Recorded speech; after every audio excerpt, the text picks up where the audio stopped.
Hello. Have you ever looked up at the night sky and wondered about the stars? They seem so small and distant, but they are actually massive balls of plasma generating energy through nuclear fusion. In this video, we'll explore some of the key properties that help us understand these celestial giants. One of the most obvious properties of a star is its apparent magnitude, or how bright it appears to us from Earth. However, apparent magnitude can be deceiving. A star might appear bright simply because it's closer to Earth, not necessarily because it's brighter.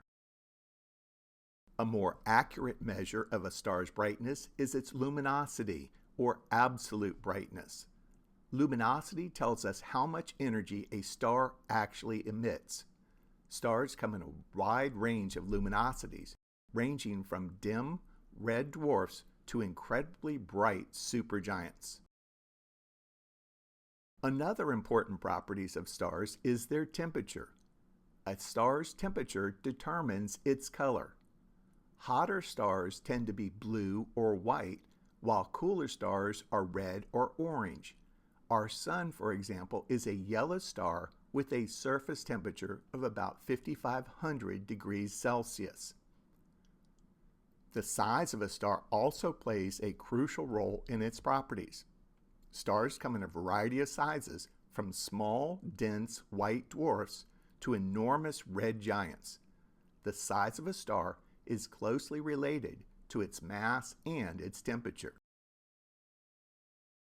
By studying these properties, astronomers can classify stars and learn more about their life cycles.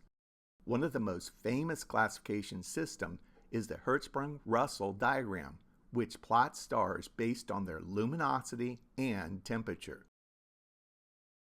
So the next time you look up at the night sky, remember that each star has its own unique set of properties telling a story about its birth, life, and eventual demise. I hope you enjoyed this journey into the world of stars. Thank you for watching.